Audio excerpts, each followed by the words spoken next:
سبقه أحد قبل ولا بعده بأن يضمن النتائج ويتحتم النتيجة انتصار الضحية على الجلاد أو انتصار السيف على الدم. احنا نعرف أن عادة الشهداء كل واحد ثائر مصلح عندما يتقدم في مشروع الإصلاحي يمني نفس إحدى الحسنيين، إما النصر وإما شهادة، واحدة منهن، أما اثنينهن ماكو. ولذلك فيا أيها الوتر في الخالدين، التزورة تقول له الوتر الموتور، واحد اثنين لليوم ما صاروا اثنين. حتى الأنبياء مع احترامنا وتقديرنا بلا انتقاص منهم أن كثير من الأنبياء مضوا شهداء، لكن شهادة الأنبياء معنى انتهت رسالته وانقطع بموته الوحي. الله تبارك وتعالى أنه بيجدد الرسالات من بعده. أما شهيد وفاتح هذا لم يحصل إلا على يد الحسين سلام الله عليه، إما أن يكون شهيد وإما أن يكون فاتح. فالإمام ضامن النتائج. ليش؟ لأسباب. أولا هو ظهور الإمام، خروج الإمام من المدينة إلى مكة إلى كربلاء.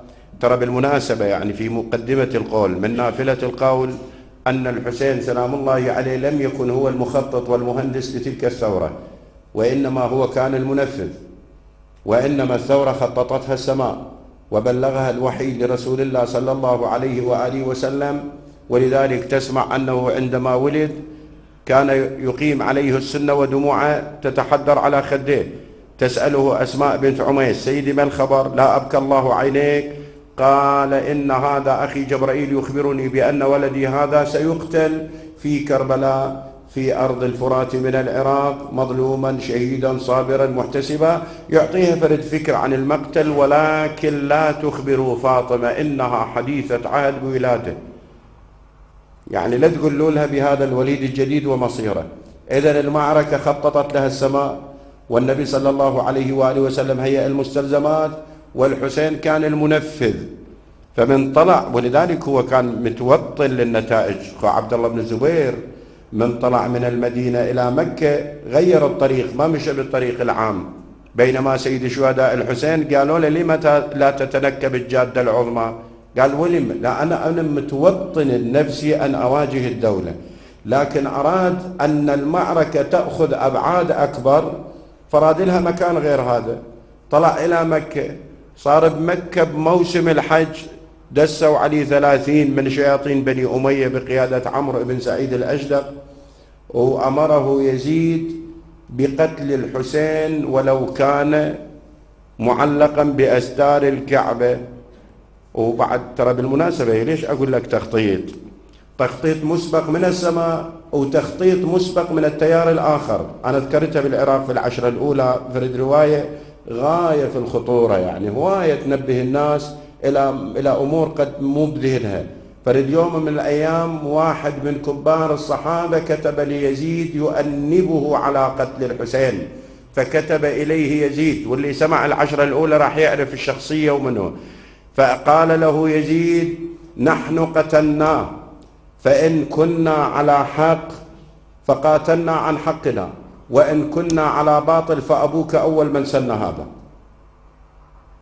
إذن المسألة ما كانت وليدة صدفة صنعتها سنة 60 للهجرة، وإنما كانت مخطط لها مسبقا أن هذا الضحية وهذا القربان لازم أن يسفك دمه في أرض العراق من الفرات، أو في الفرات من أرض العراق، لتشييد الدين، لوضع الحد الفاصل بين قوة الشرعية وشرعية القوة.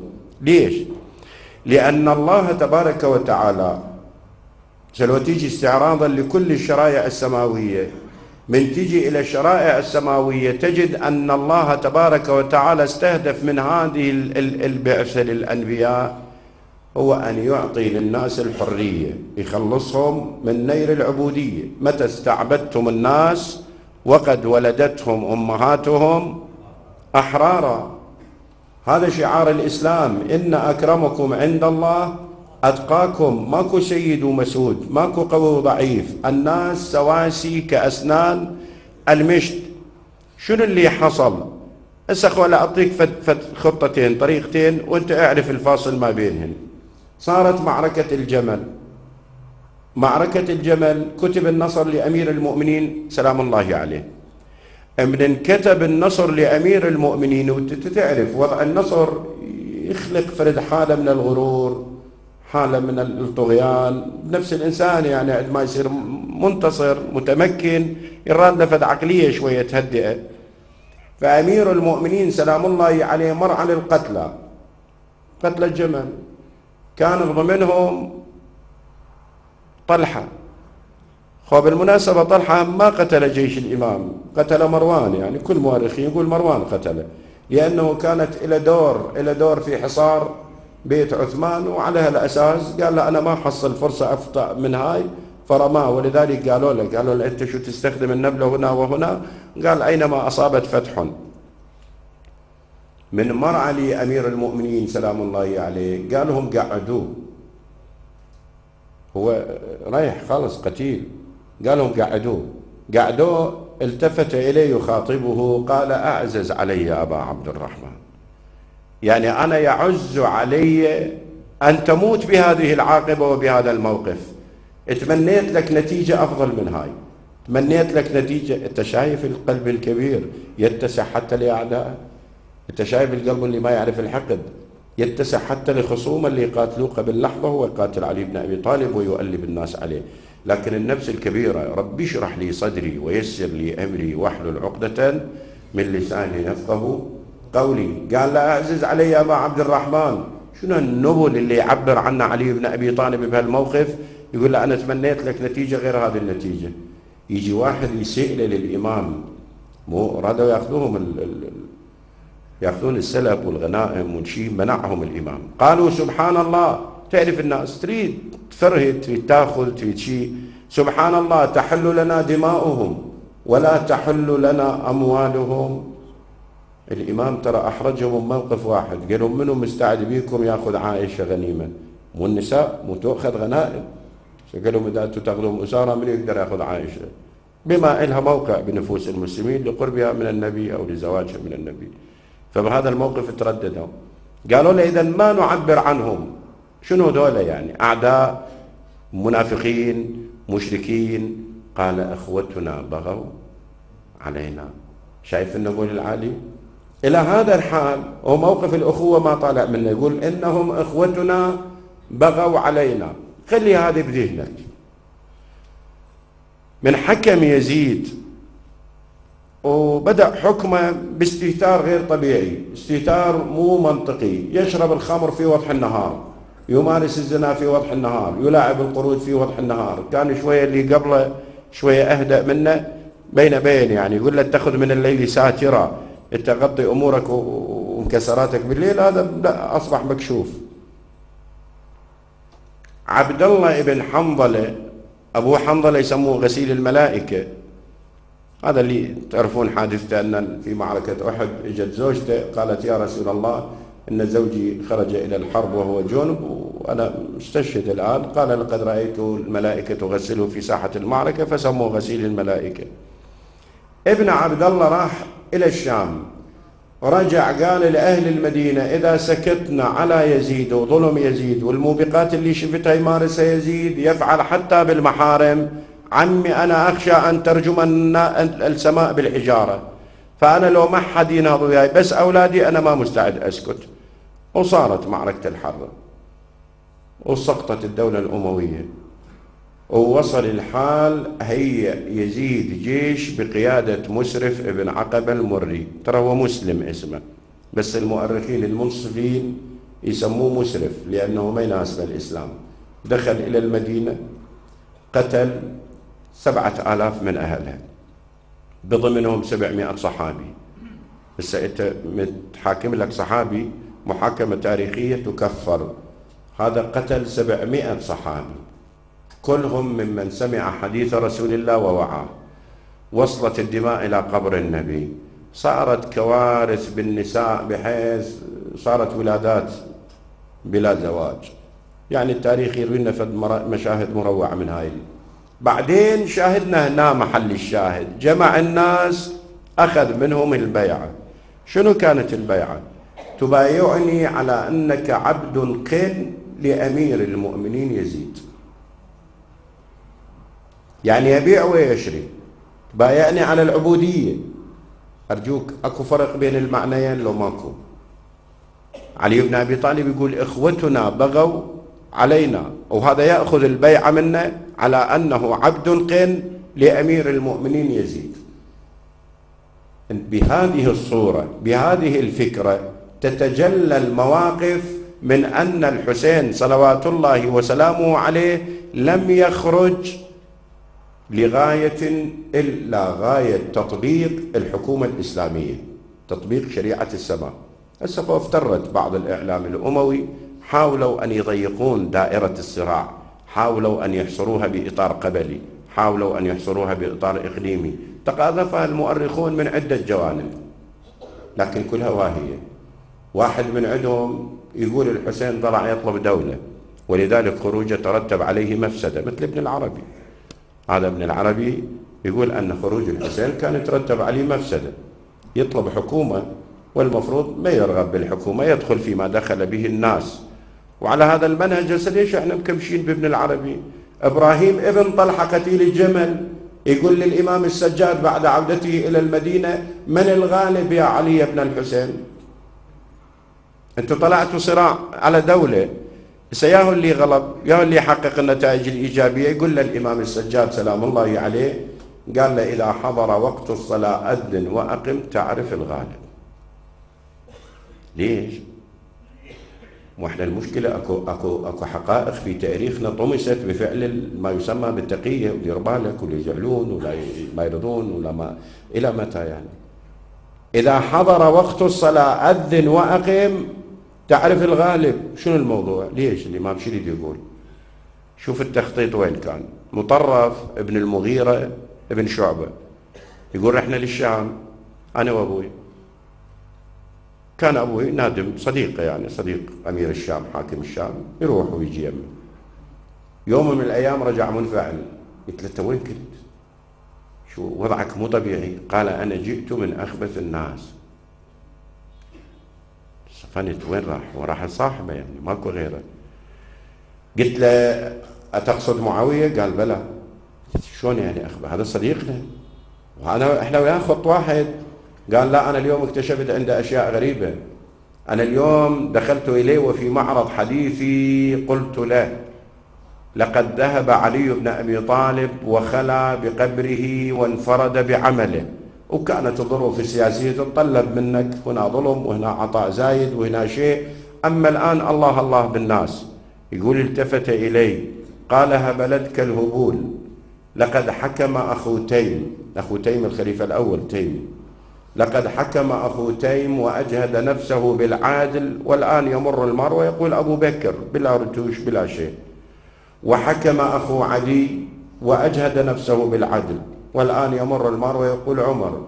وهذا ابن أبي كبشة يصدح باسمه 5 مرات على المنابر في كل يوم، والله دفنا دفنا، يعني لا يقر لي قرار إلا أن أرفع من المآذن: أشهد أن محمد رسول الله.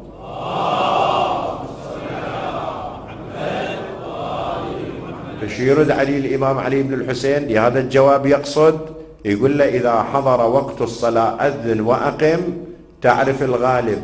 يعني بفضل الدماء التي أراقها الحسين في كربلاء الآن أبطلنا كل مخططاتكم، شئتم أم أبيتم، أحببتم أم أبغضتم، لا تقبل صلاتكم إلا بالصلاة على محمد وآل محمد.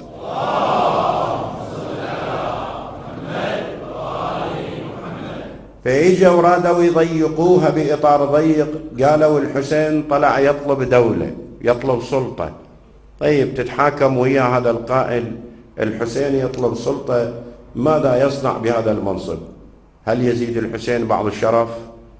احنا نمر نشوف معاوية حكم، ويزيد حكم، وعبد الملك بن مروان حكم، ثم انتقل إلى الحقبة العباسية حكم المنصور، وهارون أينما تذهبين فبأرضي، وغير المتوكل، وهلم جرى إلى حكام معاصرين ومتأخرين. مو هاي الحكومات اللي احنا العام تساقطت وانتهت وراحت، ويسموا الربيع العربي ويوميا مصبح واحد ماكو. شنو اللي يبقى إلى أثر معلم فرد شيء الناس تمجد به؟ أرجوك، أكو بقاء وخلود وسلطة أكبر من سلطة الحسين الآن؟ شاءت الدنيا أم أبت بقي الحسين 1400 سنة يحتل زعامة في نفوس الناس لا تدانيها زعامة. هاي نقطة. هسه هاي النقطة تقول لي وفرها لنفسك، أقول لك لا. بس خلينا نجي إلى نقطة أخرى. أبو علي بن أبي طالب مو كان حاكم؟ خو الولد على سر أبيه أكيدا. علي بن أبي طالب كان حاكم، وشفنا شنو تصرف بالسلطة حتى يجي الحسين يطلب السلطة. علي بن أبي طالب لما آل إليه المآل قالت دعوني والتمسوا غيري، ترى أنا لكم وزير خير من أن أكون أمير. ليش؟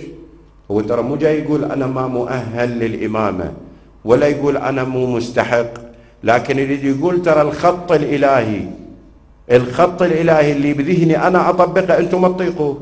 وفعلا ما طاقوه. مو فطلعت شعر علي بن أول من بايعه طلحة، وأول من نكث البيع طلحة، وثاني من بايعه الزبير، وثاني من نكث بيعته الزبير. فإذا قال لهم أنا الخط اللي عندي خط إلهي، أنتم ما تتحملوا، أنتم ناس انتهازية، أنتم ناس نفعية، أنتم ناس وصولية تبحثون عن سلطة عن كرسي. ما يرغم معاكم أن يحكم علي بن أبي طالب بدولة القانون، بدولة الحكم الإلهي. بعدين هو يقول وطئ الحسنان من شدة الزحام، شق أطفاي قبل بالخلافة. طيب لما آلت إليه الخلافة سوى جابوا له قصر الإمارة، قال جنبوني إنه قصر الخبال. قصر الإمارة من فتحوا بلاد فارس سعد بن أبي وقاص بناه، كلف رجل خبير من بني أسد بنى هذا القصر، وصار هو قصر الأمراء، يتداولون عليه الأمراء، إلى أن وصل قالوا له لعلي بن أبي طالب هذا قصر الإمارة، قال جنبوني إنه قصر الخبال. وفعلا النظرة الثاقبة طلع قصر الخبال فعلا، سكن به عبيد الله بن زياد، وسكن به المختار، وسكن به مصعب، وسكن به عبد الملك بن مروان. ويوم من الأيام واحد قاعد إلى جنب عبد الملك بن مروان وقال له سيدي أنا متألم أبكي. قال له ما يبكي؟ قال له أبكي لأن دخلت القصر لقيت رأس الحسين أمام عبيد الله، ورأس عبيد الله أمام المختار، ورأس المختار أمام مصعب، ورأس مصعب قدامك، وخاف الله يطول عمري ولا سامح الله ما أشوف شيء. فانفعل من عنده وطلع ممتعض وأمر بهدمه وهدم. نسأل الله بحرمة الحسين أن يوفقكم لزيارة الحسين، وتروحون تزورون الآن وتشوف قصر الإمارة، وشوف بيت علي بن أبي طالب اللي بنى من الحصر إذا قام ضرب برأسه. شوف يا الباقي لمن كتب الخلود موجود الآن بيت علي بن أبي طالب وقصر الإمارة أجلكم الله للنفايات للمياه الثقيلة. فعلي بن أبي طالب حكم والولد على سر أبيه، حتى إذا حكم وصار يريد حكم فأعتقد ما يضر الأمة إذا حكم الحسين، أفضل مما يحكم فيهم من يخطب على المنبر يقول السواد بستان لقريش ومن أبى فليشرب من البحر. يحكم علي بن أبي طالب اللي يجيبون له طعام يقول لا أنا لا أحب أن يدخل بطني إلا الطعام الطيب، وهذه من قطعة أرض لي في المدينة، عندي فلاح والقطعة حلال يزرعها يودي لي منها طعام، ما يأكل من بيت المال على الإطلاق، وما أكل من بيت المال ولا لبس من بيت المال. فإذا أجى الحسين فما يطلع من هذا الطريق أكيدا على هذا المنوال وعلى هذا الخط، ولا عاشت الأمة في نعيم. لكن مع هذا الإمام الحسين أصلا ما كان في فكرة السلطة، وإنما الإصلاح. أنا لم أخرج أشرا ولا بطرا ولا ظالما ولا مفسدا، وإنما خرجت لطلب الإصلاح في أمة جدي.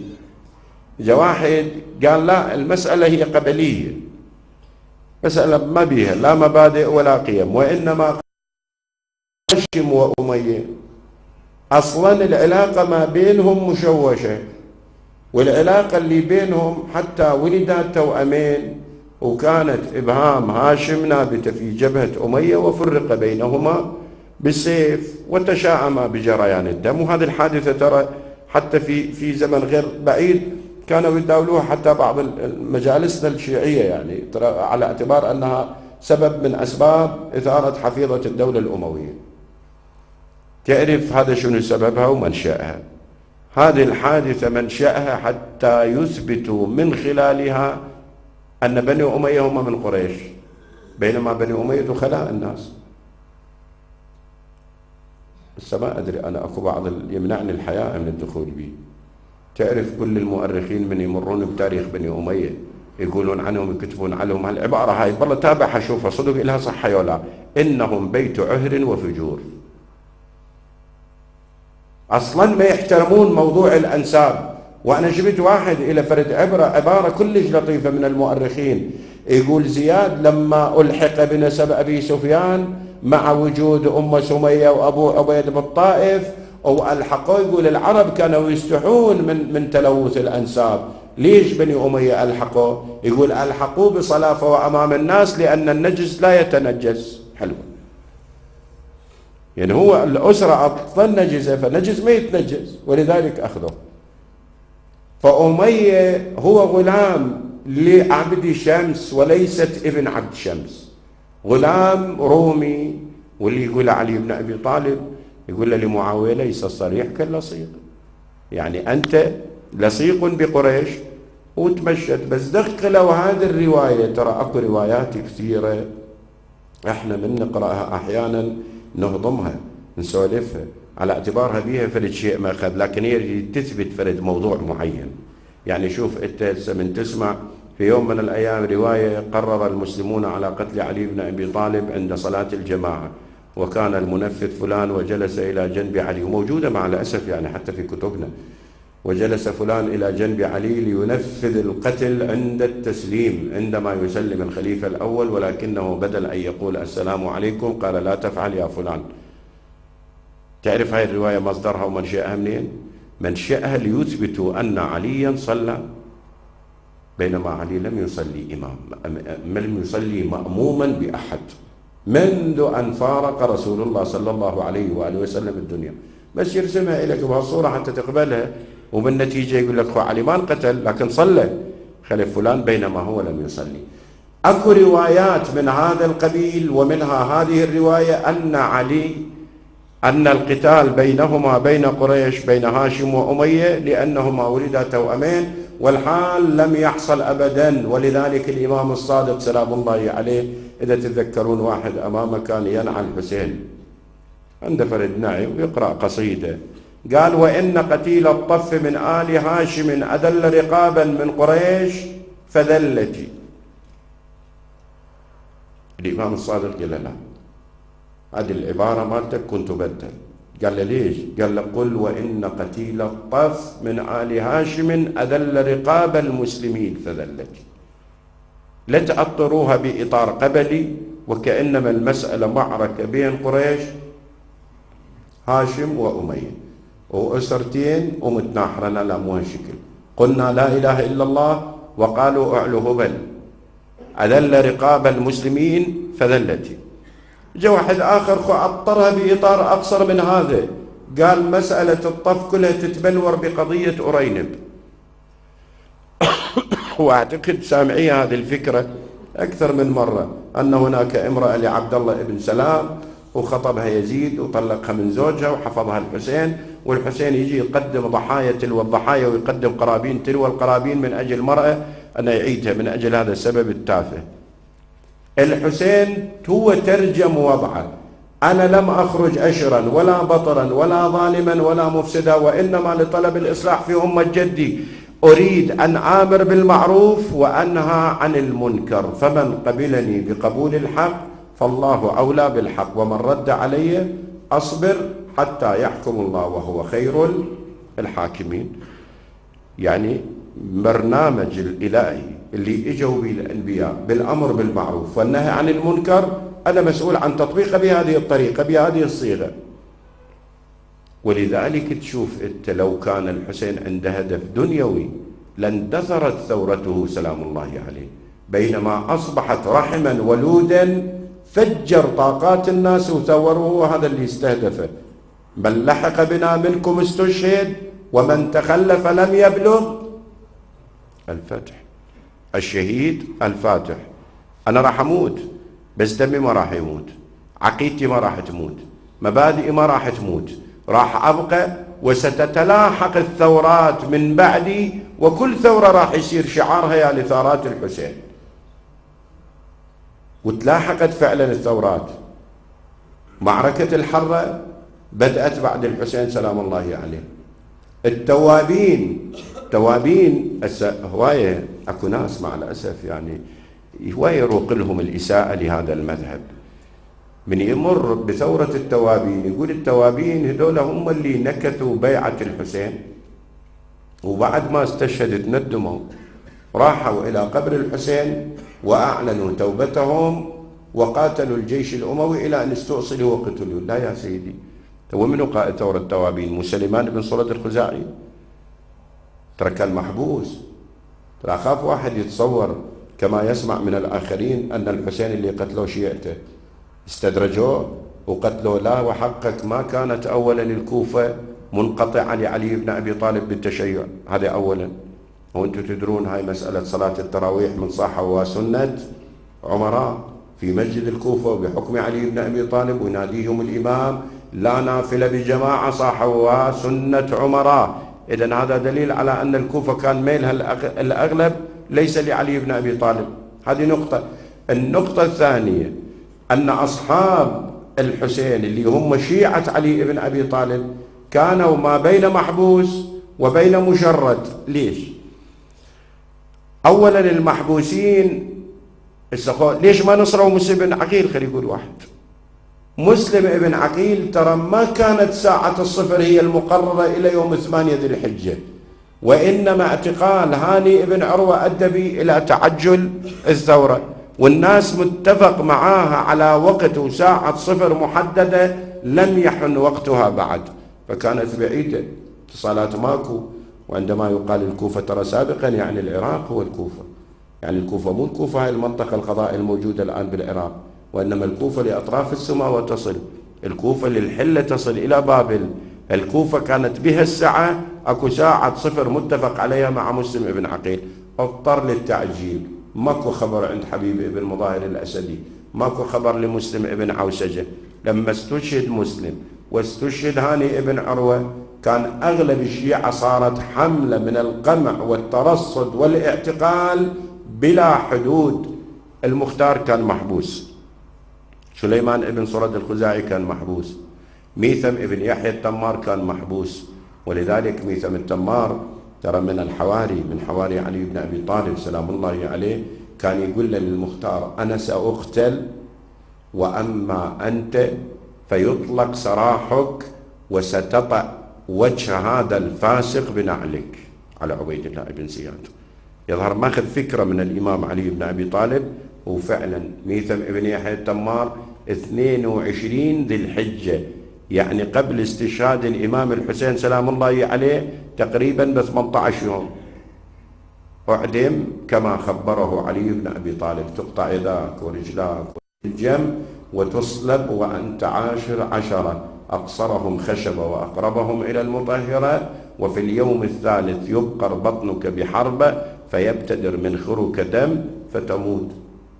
خبره قال له أنا أقتل لكن أنت تخرج بعد نهضة الحسين وتثأر لأبي عبد الله وتقتل قتلة الحسين وتطأ وجه هذا الفاسق بنعلك. وفعلا كما خبره ميثم حصل. فبعد ما أطلق سراح سليمان بن صرد الخزاعي، رجل كان ندمان لأنه ما ناصر الحسين أو ما توفق للاستشهاد مع الحسين، جمع أصحابه وتوجه إلى عين الوردة. هناك صارت المعركة بعين الوردة وطلع لهم الجيش الأموي وقتلهم واستأصلهم.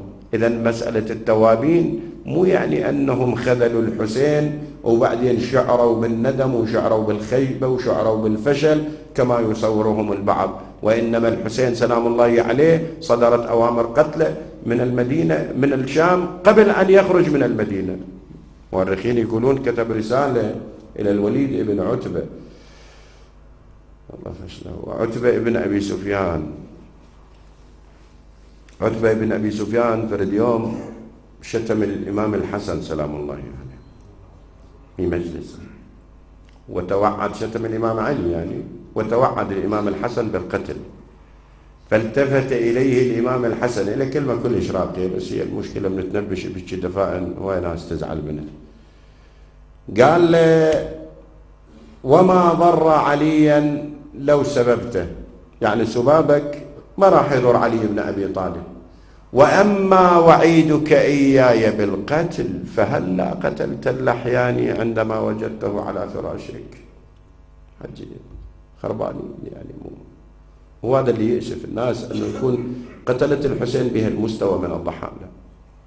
فالوليد ابن عتبة كان والي المدينة، وصلته رسالة من يزيد ابن معاوية، الرسالة بها خذ البيعة من أهل المدينة عامة ومن الحسين خاصة، وإياها كل المؤرخين يجمعون على أنها أذن فارة، يعني فت قصاصة صغيرة الكبرى حتى بتصير مستمسك عليه. كاتب إن امتنع الحسين من البيعة فاقتله وابعث إلي برأسه. إذا قتل الحسين صادر بإرادة أموية، والجيش اللي قاتل الإمام الحسين سلام الله عليه جيش أموي، لكن هذا نوع من الخلاص من المسؤولية يحولوه على عاتق شيعة الحسين. بينما أهل الكوفة يزيد معاوية من مات وصل يزيد وصية، لو تسمع شوية من وصيته يقول له أنا مهدت لك الأمور، دللت لك الرقاب، وما أخشى عليك إلا من فلان وفلان وفلان يوصيه، وأما حسين فإن أباه خير من أبيك وأمه خير من أمك وللمرء ما بقلبه. يعني إشارة شنو معناه أن الحسين أكفأ منك، وتبقى الأنظار تحدو للحسين وتغازل الحسين وتطلب الحسين للنهضة وتحرك الحسين ضدك. لا تتصور تصفى لك الدولة ما لم تقتل الحسين. وهذا معروف ترى بسياسة معاوية الكلام، كلمة حق يراد بها باطل. وأما أهل الكوفة فإن داهمك عدو وأما أهل الكوفة فإن سألوك أن تعزل في كل يوم والي فافعل، فإن عزل الوالي أهون على الخليفة من شق عصا الأمة. بقت الكوفة معرضت إلى استهتار من زياد، قتل حجر بن عدي، قتل عمرو بن الحمق الخزاعي، استأصل كل رؤوس التشيع في الكوفة. ليش هي بقت أكو بالكوفة إمكانيات ترفع رأسها مو تذكرون مسلم بن عقيل شو يقول لعبيد الله بن زياد؟ قال له يا مسلم لقد جئت إلى هذا المصر وكان أمرهم جمع فشتتهم، قال ما لهذا جئنا وإنما أباك زياد قتل خيارهم واستبقى شرارهم، فجئناهم نأمرهم بالمعروف وننهاهم عن المنكر. إذا قتل الإمام الحسين سلام الله عليه قتل بأمر الدولة الأموية.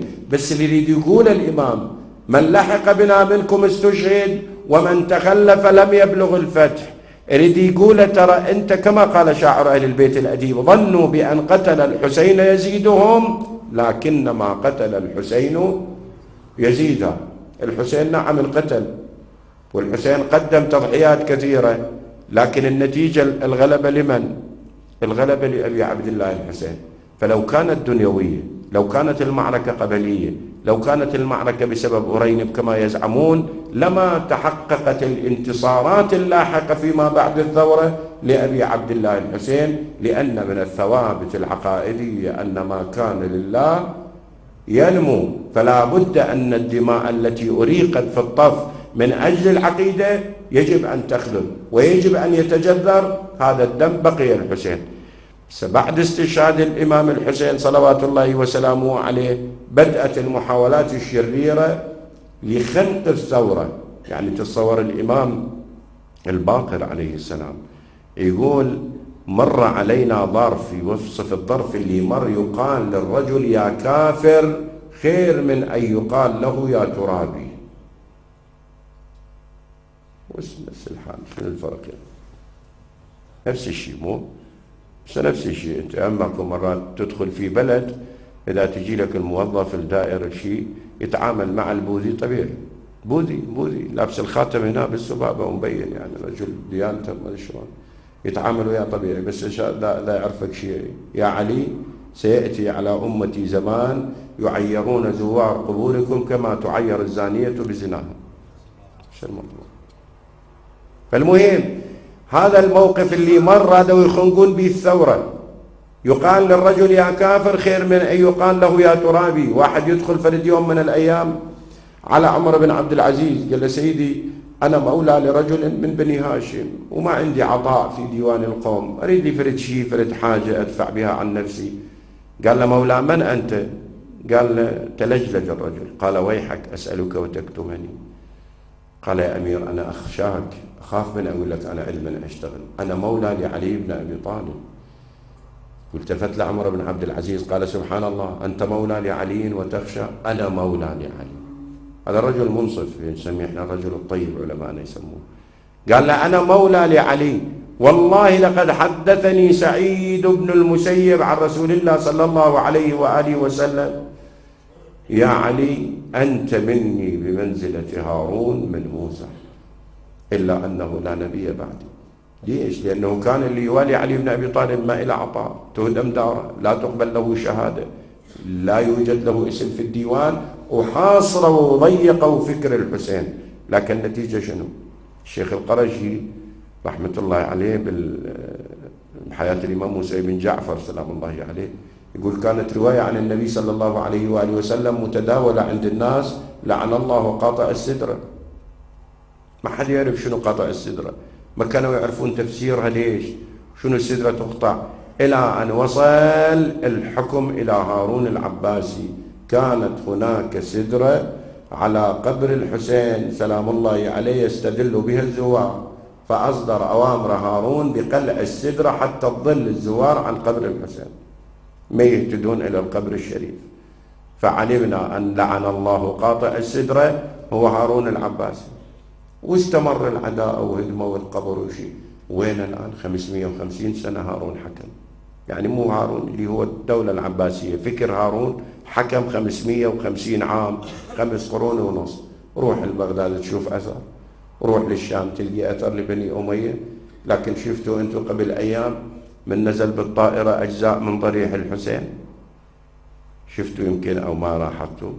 أكو شباك جديد للإمام الحسين سلام الله عليه، إن شاء الله يباشرون بنصبه بعد زيارة ال40، وجابوا 70% منه بعد 30% والحق، ونزلت بمطار النجف وشيع إلى كربلاء. وحقك يا شيع تشيع مو طبيعي. حتى طائرات الهليكوبتر وراء فوق المعاه تمشي مال الجيش تطق شكليت. ليش هي ضايجه الناس المحيط الإقليمي من العراق على هالأساس؟ شلون ذولا يحبون الحسين ويحكمون؟ ما يصير، يعني لازم يسقطون. وحقك الشعب والدولة والرسمي والشعبي والعلماء والطائرات والسيارات طلعت هي قطعة خشب وقطعة حديد، كل ما في الأمر لأنها ستثبت على قبر الحسين. 1400 سنة والحسين خالد. إذن كلام الحسين سلام الله عليه: من لحق بنا منكم، ترى قرار الموت، يعني ما بيه مجال، مثل ما خبر أصحابه: أنتم تقتلون لا محال. قام للقاسم سلام الله عليه قال: وأنا منهم يا عم؟ قال: صف لي الموت أولا. كيف ترى الموت؟ قال: والله الموت بين يديك أحلى من الشهد. قال: إذن حتى أنت تقتل وحتى ولدي عبد الله الرضيع يقتل. يسأل القاسم يقول له: يا عم أيصلون إلى المخيم ويقتلون عبد الله في حجر أمه؟ قال: لا، أنا أخرج به لأطلب به قليلا من الماء فيقتل في حجري، يذبح من الوريد إلى الوريد. قدم هذه التضحيات. وحتى زين هسه تسأل يقول: أنت آل البيت مو كلهم ما منا آل البيت إلا مقتول أو مظلوم أو مسموم، ماكو واحد منهم ما تحت فأنفه إلا بالقتل. ليش من نقرأ المآتم على آل البيت لازم يصير مسك الختام وين؟ على كربلاء. موجي على كربلاء. ترى العبرة في كربلاء مو عبرة كربلاء قتل الحسين. الحسين رجل متوطن للقتل، والحسين أخذ ثاره. مو أنا الحسين بن علي آليت ألا عنثني قاتل قتال الأبطال وقتل منهم مقتل عظيمة. وهي هذا الحياة مثل ما هو يتمثل بأبيات عبد الله بن الزبعرة: فإن نهزم فهزامون قدما، وإن نهزم فغير مهزمين، وما إن طبنا جبن ولكن منايانا ودولة آخرين. إذا ما الموت رفع عن أناس كلاكله أناخ بآخرين، فقل للشامتين بنا أفيقوا سيبقى الشامتون كما لقينا. بس ليش مأساة الحسين أخذت هذا البعد الأكثر في نفوس آل البيت؟ حتى الإمام الرضا سلام الله، إمام معصوم. هسه خلينا احنا إمام معصوم يقرأ له التائية العصماء دعبل ويقول له قبور بكوفان وأخرى، يقول له عرج بنا إلى كربلاء، عوف قبورنا وعوف مآتمنا وعوف كل مصائبنا، عرج إلى كربلاء. عرج أفاطم لو خلت الحسين. شو المشكلة؟ وين تكمن؟ يظهر تكمن مو يم قتل الحسين، تكمن أكو موضوع كنت نتنبه له.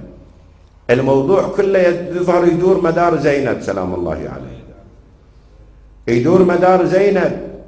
واحد بالمنام يشوف الإمام الحجة يقول له ما يبكيك سيدي أنت تبكي، بس أريد أسمع منك شنو اللي يألمك بكربلاء أكثر؟ تبكي لعلي الأكبر؟ قال أنا أبكي لمن لو رآه علي الأكبر لبكى. قال تبكي لأبي الفضل العباس؟ قال أبكي لمن لو رآه العباس لبكى. قال إذا لهيكل القداسة؟ قال لا أنا أبكي لمن لو رآه الحسين لبكى. إذا لم تبكي سيدي؟ قال أبكي لسبي عمتي زينب. فعلا زينب، وما أدراك ما زينب، فخر المخدرات، عقيلة الطالبيين. زينب سلام الله عليها تنقل من مجلس إلى مجلس ومن بلد إلى بلد. هذا اللي كان يألم آل البيت. أبو حمزة الثمالي يدخل للإمام السجاد يقول له يا ابن رسول الله أما آن لحزنك أن ينقضي؟ إن القتل لكم عادة وكرامتكم من الله الشهادة. أنتوا يا اللي بكم ما تحت في أنف سيدي، ليش ما تصبر؟ شنو البكاء؟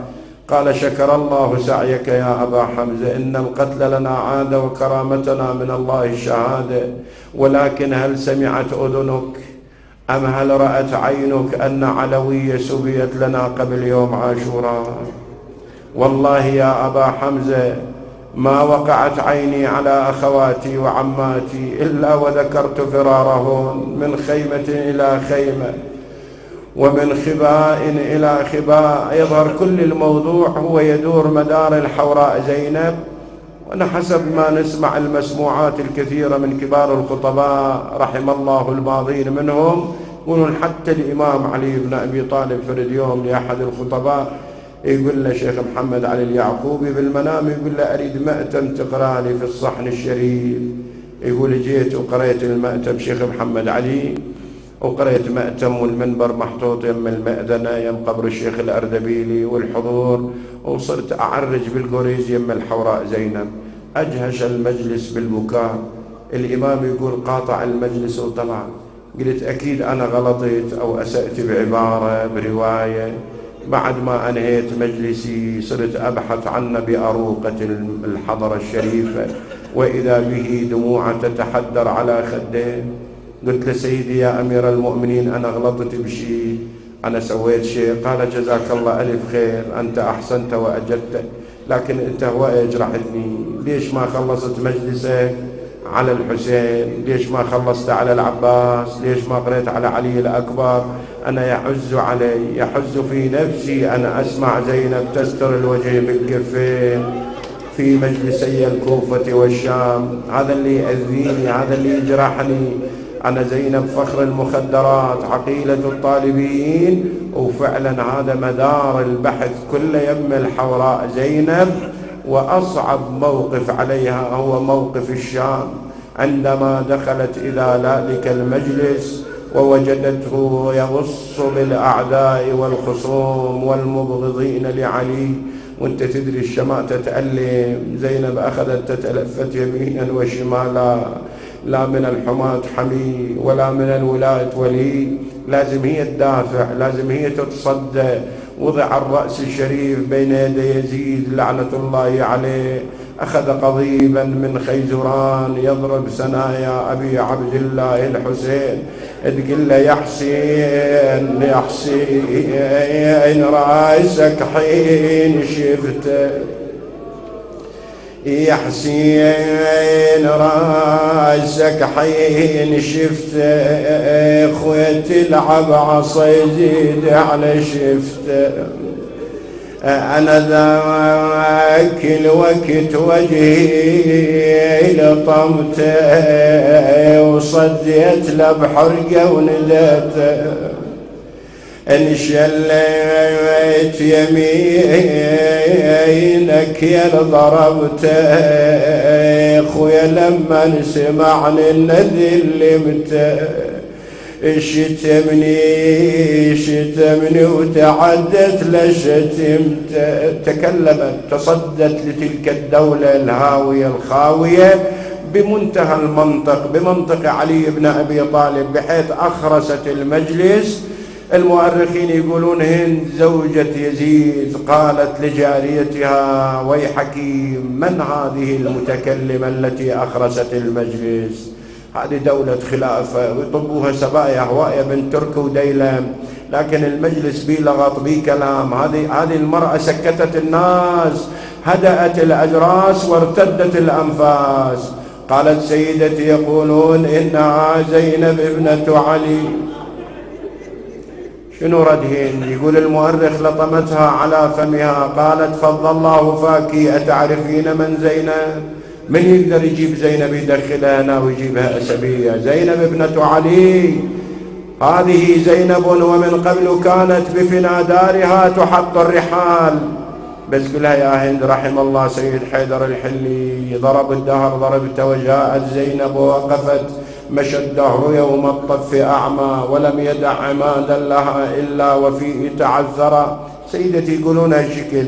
قالت إذن أخرج إليهم. طلعت إلى العيال إلى المسبيات، التفتت زينب رأتها هاي مشتغلة هواية عندهم خادمة. زينب سلام الله عليها تنكرت عنها، جابوا لها كرسي قعدت يم الحوراء زينب. سألت الحوراء أخي من أي البلدان أنتم؟ قالت نحن من بنية الرسول يثرب. قامت المرأة يظهر مؤدبة، قالت على صاحبها السلام، نزلت قعدت بالأرض. قالت لها أخي أرد سيدي سؤال عن بيت سيدي ومولاي أمير المؤمنين علي بن أبي طالب. أنا كل علمي أن الحسين موجود، ما أخبار الحسين؟ ما أخبار علي قمر العشيرة؟ قالت كأنك هند. قالت بلى سيدتي. قالت إن كنت تسألي عن الحسين فهذا رأسه على باب قصرك، وإن سألتي عن أبي الفضل العباس فهذا رأسه هو زينب ليحشون عني، ونزينب ليحشون عني. سليت المصايب ما سلني، النزلا على عيوني وعمني. يا قلب زينب كم عانيت يا الله. اللهم نسألك بجلال وجهك الكريم ونتوسل إليك بالحسين الوجيه، فرج عنا يا الله، آمنا في أوطاننا. اللهم أدخلنا في كل خير أدخلت به محمدا وآل محمد، واصرف عنا كل سوء صرفته عن محمد وآل محمد. اللهم اجعل هذا البلد آمنا وارزق أهله من الثمرات. اللهم اشفي كل مريض، اللهم اقضي دين كل مدين، اللهم فرج عن كل مكروه. اللهم لا تفرق جمعنا إلا بذنب مغفور وعيب مستور وحوائج مقضية. المؤسسون لهذا المأتم تقبل اللهم عملهم بأحسن قبولك، وإلى أماتهم مع أمات الحاضرين والمسلمين بلغ اللهم الجميع ثواب الفاتحة مسبوقة بالصلاة على محمد وآل محمد.